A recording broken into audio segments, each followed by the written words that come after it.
বিকেল 4টের সময় অমল আর মঞ্জু এসে উপস্থিত। কাকাবাবু একটু আগে ঘুমিয়ে পড়েছেন, আর সন্তু বসে বসে ত্রৈলোক্যনাথ মুখোপাধ্যায়ের ভূতের গল্প পড়ছে। এখানে সে ওই একটা বইই সঙ্গে এনেছে। দুপুরে ওরা হোটেল থেকে বেরিয়ে কাছাকাছি একটা রেস্তোরাঁয় খাবার খেয়ে নিয়েছিল। জেব্রা জিরাফের মাংস নয়, চীনে খাবার। তাদের হোটেলেই অনেক রকম খাবারের ব্যবস্থা আছে, কিন্তু কাকাবাবু ছোটখাটো দোকানে বসে খেতে ভালোবাসেন বলে বেরিয়েছিলেন। একটা ব্যাংকে গিয়ে তিনি টাকা ভাঙালেন, পোস্ট অফিসে গিয়ে এদেশের কিছু স্ট্যাম্পও কিনলেন। খাওয়ার পর খানিকটা হাঁটা হলো এদিক ওদিক। রাস্তার দুপাশে সাজানো দোকানপাট। সন্তুর আশ্চর্য লাগলো দেখে যে প্রায় সব দোকানই চালাচ্ছে ভারতীয়রা। হোটেলে ফেরার পর রিসেপশন কাউন্টার থেকে কাকাবাবুকে একটা স্লিপ দেওয়া হয়েছিল। তাতে লেখা আছে যে অশোক দেশাই নামে একজন লোক ফোন করেছিল। সে সন্ধ্যে 6:30টার সময় কাকাবাবুর সঙ্গে দেখা করবার জন্য হোটেলে আসবে। তারপর নিজেদের সুইটে এসে কাকাবাবু বলেছিলেন, তুই তো প্লেনে খুব ঘুমিয়েছিস সন্তু, আমার ঘুম হয়নি, আমি এখন একটু ঘুমিয়ে নি। অমল এসে হই চই করে বলল, এ কি চুপচাপ বসে আছো? এমন চমৎকার দিনটা হোটেলে বসে কাটাবার কোনো মানেই হয় না। চলো চলো, বেরোবে না? তৈরি হয়ে নাও। কাকাবাবুর ঘুম খুব পাতলা, তিনি সঙ্গে সঙ্গে চোখ মেলে তাকালেন। মঞ্জু অমলকে মৃদু বকুনি দিয়ে বলল, তুমি কাকাবাবুর ঘুম ভাঙিয়ে দিলে তো, তুমি এত জোরে কথা বলো কেন? কাকাবাবু উঠে বসে বললেন, যা ঘুমিয়েছি তাতে যথেষ্ট হয়েছে, এখন বেশ ফ্রেশ লাগছে। চলুন, সিংহ দেখতে যাবেন না? নাইরোবিতে এলে সবাই প্রথমে তো তাই করে। কত দূরে যেতে হবে বলো তো? আমাকে 6:30টার মধ্যে হোটেলে ফিরতে হবে, একজন দেখা করতে আসবে। হ্যাঁ হ্যাঁ, তার মধ্যেই ফিরে আসা যাবে, বেশি দূর নয়। এইটুকু সময়ের মধ্যে যাব আর সিংহ দেখে আসবো? এ চিড়িয়াখানা নাকি? অমল হা হা করে হেসে উঠে বলল, মঞ্জু, এবারে তুমি বলে দাও, গত বছর অলিন্ডা যখন এসেছিল তাকে আমরা প্রথম দিনই সিংহ দেখিয়েছিলুম কিনা। নাইরোবি শহরটাকেই বলতে পারেন চিড়িয়াখানা। মানুষরা এর মধ্যে থাকে, আর বাকি খোলা জায়গায় জন্তু জানোয়ারেরা স্বাধীনভাবে ঘুরে বেড়ায়। সত্যি, বেরোলে দেখবেন শহরের এক দিকটায় মাইলের পর মাইল লোহার জাল দিয়ে ঘেরা। ওই জালের মধ্যে আমরা আছি, আর জন্তু জানোয়ারেরা আছে বাইরে। মনে করুন কলকাতা শহরটার একদিক জাল দিয়ে আটকানো, আর বেলেঘাটা, দমদম ওইসব জায়গায় সিংহ, হাতি, গন্ডার এইসব ঘুরে বেড়াচ্ছে। অমল সন্তুকে জানলার কাছে টেনে বলল, ওই যে দূরে ফাঁকা জায়গাটা দেখতে পাচ্ছ, আমরা ওইখানটায় যাব। কাকাবাবু বললেন, ঠিক আছে, আমি তৈরি হয়ে নিচ্ছি, তার আগে একটু চা খেয়ে নেওয়া যাক। সন্তু, রুম সার্ভিসে 4 কাপ চা বলে দে তো। সন্তু টেলিফোন তুলে চায়ের অর্ডার দিল। অমল জিজ্ঞেস করল, কাকাবাবু, সন্ধ্যেবেলা আপনার সঙ্গে কি দেখা করতে আসবে জানতে পারি কি? অশোক দেশাই, তুমি চেনো? ওরে বাবা, তাকে কে না চেনে, সে তো বিরাট লোক। বিরাট মানে খুব মোটা? হ্যাঁ, না না, বিরাট বড় লোক। জানেন তো, গুজরাটিরাই এখানকার অনেক ব্যবসা কন্ট্রোল করে। এই অশোক দেশাই তাদের মধ্যে আবার টপে। তবে আজকালকার বড় লোকরা কিন্তু মোটা হয় না, বাড়িতে নিজস্ব সুইমিং পুলে সাঁতার কাটে, টেনিস খেলে। এই অশোক দেশাই তো চাল চলনে পাক্কা সাহেব। এই অশোক দেশাইয়ের এক আত্মীয়, তার নাম ভুলাভাই দেশাই, সে থাকে আমেদাবাদে। কিছুদিন আগে তার আমি একটা উপকার করেছি বলে সে আমাদের এখানে পাঠিয়েছে। নিশ্চয়ই কোনো কেস হাতে নিয়ে এসেছেন? না না, আমি আগে থেকে জানতে চাই না, আস্তে আস্তে শুনবো। কিন্তু এই নাইরোবি শহরটা এক হিসেবে নিরামিষ জায়গা। এখানে চুরি ডাকাতি অবশ্য রোজ লেগেই আছে, খুনটুনো হয়, কিন্তু তার চেয়ে বড় কিছু ঘটে না। আপনি তো আর সাধারণ খুন বা ডাকাতির ব্যাপারে আসবেন না। কাকাবাবু হাসতে হাসতে বললেন, আরে না না, আমি কোনো কাজ নিয়ে আসিনি, স্রেফ বেড়াতে এসেছি। জিজ্ঞেস করো না সন্তুকে। সন্তু জিজ্ঞেস করলো, আপনারা পি আর লোহিয়া বলে কাউকে চেনেন? P R Lohia? না, কে বলো তো? পি আর লোহিয়া মানে পুরুষোত্তম রতন দাস লোহিয়া, বিরাট উকিল, লন্ডনেও কেস লড়তে যান, কাগজে প্রায়ই নাম বেরোয়। ও হ্যাঁ হ্যাঁ, সে তো অতি ধুরন্ধর লোক, সরকারের উঁচু মহলে খুব চেনাশোনা, প্রেসিডেন্টের প্রাইভেট সেক্রেটারি তার বন্ধু, ওই অশোক দেশাইয়ের সব কোম্পানিরও উনি বাঁধা লয়ার। তুমি তাকে চিনলে কি করে? আসবার সময় প্লেনে দেখা হয়েছিল। লোহিয়া আমাকে বলেছিল সে এখানে ব্যবসা করে। বোধহয় নিজের আসল পরিচয়টা জানাতে চাইনি। সন্তু একবার ভাবলো দুপুরবেলা টেলিফোনের হুমকির ব্যাপারটা অমলদের জানাবে কিনা। বাথরুম থেকে বেরিয়ে সন্তুর মুখে ওই টেলিফোনের কথাটা শুনে কাকাবাবু কোনো গুরুত্বই দেননি, উড়িয়ে দিয়ে বলেছিলেন, এটা নিশ্চয়ই ওই ছেলেটি এয়ারপোর্টে যার সঙ্গে আলাপ হলো, সেই অমলের কাণ্ড, তোর সঙ্গে প্র্যাকটিক্যাল যোগ করেছে। সে অমলের মুখের দিকে তাকিয়ে বোঝবার চেষ্টা করলো কাকাবাবুর অনুমান সত্যি কিনা। কিছুই বোঝা গেল না। সন্তুর অবশ্য দৃঢ় বিশ্বাস টেলিফোন করেছিল অন্য লোক। সন্তু অন্যদিকে কথা ঘোরাবার জন্য বলল, আমরা কিন্তু চাঁদের পাহাড় দেখতে যাব, বিভূতিভূষণের লেখায় যে পাহাড়টার কথা পড়েছি, যেতে পারি না? হ্যাঁ যেতে পারো, তবে সেটা কেনিয়ায় নয়, উগান্ডায়, পাশের দেশ। সেখানে এখন মিলিটারি রাজত্ব, যখন তখন রাস্তা থেকে লোক তুলে নিয়ে গিয়ে গুলি করে মেরে ফেলে। অবশ্য কাকাবাবুকে কেউ মারতে পারবে না। এই সময় একজন এসে চা দিয়ে গেল। মঞ্জু চা ঢেলে দিল সবাইকে। কাকাবাবু একটা চুমুক দিয়ে বললেন, স্বাদটা অন্যরকম। এখানকার চা, এতে আমাদের দার্জিলিং এর ফ্লেভার তো পাবেন না, সেই জন্য আমি কফি খাই, এখানকার কফি খুব ভালো। সন্তু দু চুমুক দিয়ে রেখে দিল, তার এমনি চা খেতে ভালো লাগে না। একটু পরেই ওরা নিচে নেমে এলো। হোটেলের ফুটপাতে অনেক গাড়ি রয়েছে বলে অমল তার গাড়ি পার্ক করেছে একটু দূরে, রাস্তা পার হয়ে যেতে হবে। কাকাবাবু, আপনারা এখানে দাঁড়ান, আমি গাড়িটা নিয়ে আসছি, বলল অমল। তার দরকার নেই, চলো, আমরা গাড়ির কাছেই যাচ্ছি। অমল কাকাবাবুর হাত চেপে ধরে বলল, না, রাস্তা পার হতে আপনার অসুবিধা হবে, দেখছেন না কত গাড়ি যাচ্ছে, আপনারা একটু অপেক্ষা করুন, আমি চট করে নিয়ে আসছি গাড়িটা। কাকাবাবুর কিছু কিছু ছেলে মানুষই জেদ আছে, কেউ যদি তাকে কোনো অসুবিধার কথা বলে তাহলে তিনি সেটা করবেনই, ক্রাচ নিয়ে তার হাঁটতে অসুবিধা হবে, এরকম অনেকেই মনে করে। তিনি জোর দিয়ে বললেন, কোনো অসুবিধা নেই, আমরা গাড়ি পর্যন্ত হেঁটে যাব।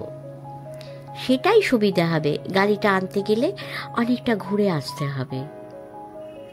ওরা মাঝ রাস্তায় আসতেই হঠাৎ একটা থেমে থাকা স্টেশন ওয়াগন ইউ টার্নে ছুটে এলো ওদের দিকে, সোজা ওদের ওপর দিয়ে চলে যাবে মনে হলো। চোখের নিমেষে যে যেদিকে পারলো লাফ দিল, যে যেন হাত ধরে টান মারল সন্তুর। তারপরে সে ঘুরে দেখলো স্টেশন ওয়াগনটা অন্য দুটো গাড়িকে ধাক্কা মারতে মারতে কোনো রকমে পাশ কাটিয়ে বেরিয়ে যাচ্ছে, আর রাস্তার মাঝখানে পড়ে আছেন কাকাবাবুর দুটো ক্রাচ। রাস্তার দুপাশে লোক দাঁড়িয়ে পড়েছে। একটা বিরাট দুর্ঘটনা হতে হতে বেঁচে গেল। সন্তু দেখলো কাকাবাবু একটু দূরে দাঁড়িয়ে জামার ধুলো ঝাড়ছেন। সন্তু তার কাছে গিয়ে দাঁড়াতেই তিনি বললেন, দরকারের সময় আমি এই খোঁড়া পায়ে প্রায় হনুমানের মতো লাফাতে পারি, দেখ তো আমার ক্লাস দুটো ঠিক আছে কিনা। মঞ্জু ছুটে এসে বলল, আপনাদের লাগেনি তো? অমল মুখ ভেঙচিয়ে বলল, এখানকার কিছু কিছু লোক এমন বিচ্ছিরি গাড়ি চালায়, ট্রাফিকের কোনো নিয়মই মানে না। নিশ্চয়ই ওই ড্রাইভারটা নেশা করেছিল, নইলে এমন ভিড়ের রাস্তায় কেউ অত জোরে ইউ টার্ন নেয়। সন্তুর মুখখানা আড়ষ্ট হয়ে গেছে। এটা সাধারণ কোনো অ্যাক্সিডেন্টের ব্যাপার নয়, লোকটা ইচ্ছে করেই তাদের চাপা দিতে এসেছিল। এক ঝলকের জন্য সন্তু ড্রাইভারটার মুখ দেখতে পেয়েছিল। গাল ভর্তি দাড়ি, চোখে কালো চশমা, মাথায় ফেল্টের টুপি। টেলিফোনে যে ভয় দেখিয়েছিল সে বলেছিল হোটেল থেকে না বেরোতে। সে বলেছিল কাকাবাবুর প্রাণের ভয় আছে। অমল ক্লাচ দুটো কুড়িয়ে এনে বলল, আপনার একটা ক্লাচ ড্যামেজ হয়ে গেছে, বদলাতে হবে। তার কোনো অসুবিধে নেই, ক্লাচ দুটো চট করে ছেড়ে দিয়ে আপনি ভালো করেছেন। ক্লাচ সঙ্গে নিয়ে তো লাফানো যায় না। ইস, আর একটু হলে কি কাণ্ড হয়ে যেত বলুন তো। চলো, শেষ পর্যন্ত কারো তো কিছু হয়নি, সুতরাং এটাকে অ্যাক্সিডেন্ট বলা যায় না। ওই গাড়ি নম্বর টুকে রাখলেও কোনো কাজে লাগতো না। বাবা, আমার এখনো বুক কাঁপছে। গাড়িতে ওঠার পর কাকাবাবু ক্লাচ দুটো ভালো করে পরীক্ষা করে দেখলেন। অমল তখনও বাইরে দাঁড়িয়ে। কাকাবাবু সামনের সিটে বসেছেন। ক্লাচ নিয়ে নাড়াচাড়া করলে গাড়ি চালানো যাবে না। অমল জিজ্ঞেস করল, তাহলে কি আগে আপনার কাজটা বদলে আনবো? কাকাবাবু মাথা নেড়ে বললেন, না, তার দরকার হবে না। তার দিয়ে বেঁধে কাজ চালাতে হবে। আমার বিশেষ একটা চেনা দোকান ছাড়া আমি অন্য কোনো জায়গায় ক্লাচ ব্যবহার করি না। তারপর যেন একটা মজার কথা বলেছেন, এইভাবে হাসতে হাসতে বললেন, লোকটা আনাড়ির মতো গাড়ি চালিয়ে আমার একটা ক্লাচের ক্ষতি করে দিয়েছে, এজন্য ওর কিছু একটা শাস্তি পাওয়া উচিত, কি বলো? ওকে আর আপনি পাচ্ছেন কোথায়? তাড়াতাড়ি চলো, এরপর কিন্তু সন্ধে হয়ে যাবে। ওরা ঠিকই বলেছিল। ন্যাশনাল পার্কের গেটে পৌঁছতে বেশিক্ষণ লাগলো না।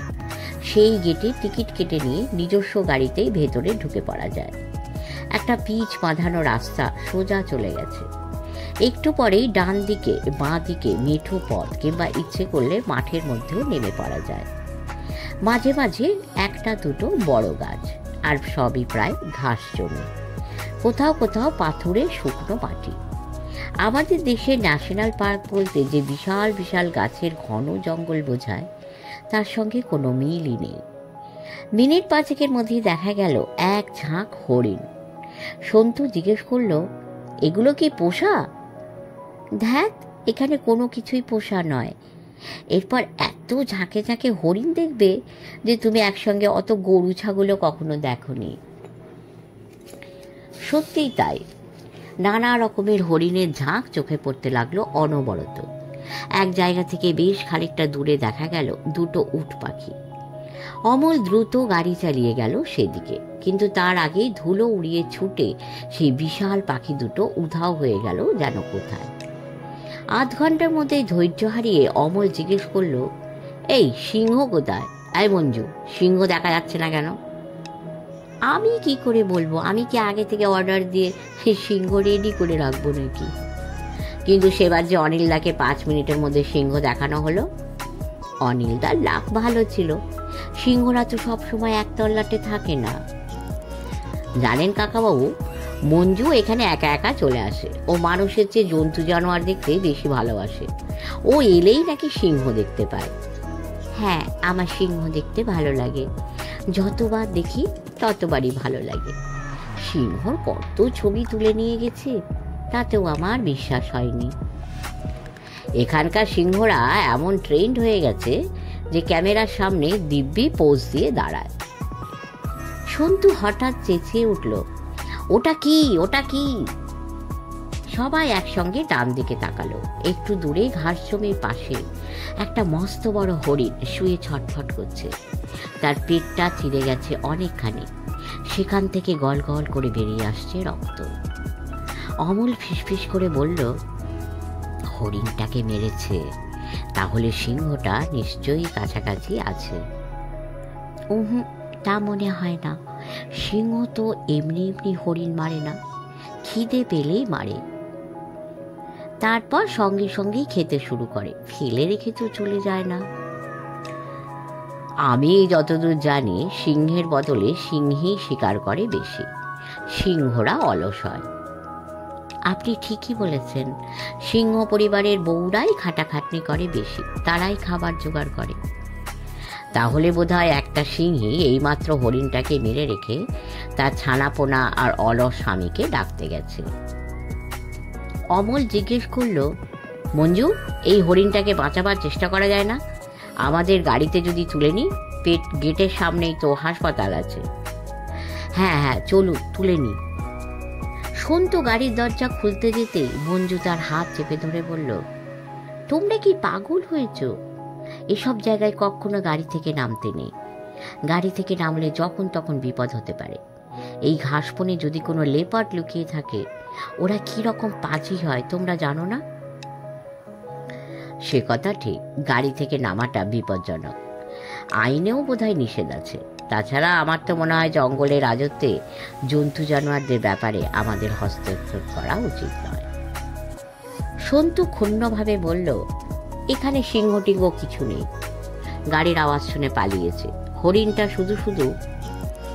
আফ্রিকার সিংহ গাড়ি টাড়ি দেখে ভয় পায় না, ওরা গ্রাহ্যই করে না। এই সময় আরেকটা গাড়ি এসে একটু দূরে দাঁড়ালো। সন্তু অমনি উত্তেজিতভাবে বলল, ওই তো সেই গাড়িটা। অমল জিজ্ঞেস করল, সেই গাড়িটা মানে? ও হ্যাঁ, এটাও তো দেখছি একটা স্টেশন ওয়াগন, অনেকটা একই রকম দেখতে, তবে সেটা রং খয়েরি ছিল না, মেরুন ছিল। এই গাড়িটা আমাদের চাপা দিতে এসেছিল। এই রকম গাড়ি নাইরোবি শহরে অনেক আছে, আমাদের অফিসেও একটা আছে। মঞ্জু, তুমি সেই গাড়িটার নম্বরটা দেখে রেখেছিলে? না, এমন আচমকা এসে পড়েছিল যে খেয়ালই করিনি, তবে ড্রাইভারটার চেহারা যেন দেখেছিলাম এক পলক। সন্তু বলল, ড্রাইভার বদলে গেছে। এখন ড্রাইভারের দাড়ি গোঁফ ছিল তখন, এখন কিন্তু নেই। এ অন্য লোক হতে পারে, কিন্তু এটাই সেই গাড়ি। তুমি কি করে বলছো সন্তু? বললুম না, এই একই মডেল একই রঙের অনেক স্টেশন ওয়াগন আছে নাইরোবি শহরে। তুমি কি ভয় পাচ্ছ? কাকাবাবু শান্ত গলায় বললেন, তোমরা অনর্থক কথা বলে সময় নষ্ট করছো। ওই দেখো, সিংহীটা এসে গেছে। নমস্কার, lessee known Bengali audio story চ্যানেলে আমি শোনাচ্ছি কাকাবাবু এবং সন্তুর একটি রহস্য রোমাঞ্চকর কাহিনী। আজ শুনছেন দ্বিতীয় পর্ব। এরপর সত্যি এর মধ্যে একটি সিংহী এসে মুমূর্ষু হরিণটার পেটের কাছে কামড়ে ধরে টানাটানি করছে। হরিণটার গলা দিয়ে বেরোচ্ছে একটা বিকৃত আওয়াজ। সিংহীটার পেছনে রয়েছে দুটো বাচ্চার সিংহ। সিংহীটার বোধহয় শিগগিরই ডিভোর্স হয়ে গেছে, তাই ওর স্বামী আসেনি, ছেলে মেয়েরা এসেছে। অমল লাফিয়ে উঠে বলল, ক্যামেরা! মঞ্জু, তোমার ব্যাগ থেকে ক্যামেরাটা বার করো। মঞ্জু কাচুমাচু মুখে বলল, এই যা, ক্যামেরাটা আছে, কিন্তু আসবার সময় ফিল্ম কিনে আনবো ভেবেছিলুম। অমল নিজের মাথার চুল চেপে ধরে বলল, হোপলেস, এরকম একখানা দৃশ্য সন্তু আগে কখনো সিংহী দেখেনি। সিংহ বলতেই কেশর সমেত প্রকাণ্ড মাথাওয়ালা পশুরাজের কথা মনে পড়ে। সেই তুলনায় সিংহীকে দেখতে এমন কিছুই না, প্রায় একটা বড়সড় অ্যালসেশিয়ানের মতো। সিংহীটা একটা জ্যান্ত হরিণের পেট ছিঁড়ে ছিঁড়ে খাচ্ছে। এই দৃশ্য সন্তু দেখতে ইচ্ছে হলো না। সে আবার স্টেশন ওয়াগনটির দিকে তাকালো। ড্রাইভার ছাড়া সে গাড়িতে আর কোনো যাত্রী নেই। তাহলে শুধু শুধু অত বড় গাড়ি নিয়ে একলা একটা লোক এখানে এসেছে কেন? ড্রাইভারটাও সিংহীটার হরিণ খাওয়া দেখছে না, যেন ও ব্যাপারে তার কোনো ইন্টারেস্ট নেই। সে তাকিয়ে আছে সন্তুদের গাড়ির দিকেই। তার দাড়ি গোঁফ নেই, মাথায় টুপি নেই, কিন্তু চোখে কালো চশমা। ওই লোকটা যদি তার বড় গাড়ি নিয়ে সন্তুদের গাড়িটা ধাক্কা মেরে উল্টিয়ে দেয়, তাহলে কেউ জানতেও পারবে না। সন্তুর দৃঢ় ধারণা হলো ওই লোকটা সেই মতলবেই এসেছে। কাকাবাবুকে সাবধান করে দেওয়া উচিত। সন্তু কিছু বলবার আগে আরও দুটো গাড়ি এসে থামলো সেখানে, একটা জিপ আর একটা স্টেশন ওয়াগন। এখানকার নিয়মই এই, কোথাও একটা দুটো গাড়ি থামলেই অন্য গাড়িরা সেখানে এসে ভিড় করে কিছু দেখতে পাবার আশায়। দুটি গাড়িরই ছাদ খোলা, ভর্তি আমেরিকান ট্যুরিস্ট। তাদের কাছে নানা রকম camera, movie camera, video camera. দেখা গেল এই সিংহীটা ছবি তোলার ব্যাপারে বেশ আপত্তি আছে। সে সবেমাত্র তার ছানা দুটোকে ডিনার খাওয়া শেখাচ্ছিল।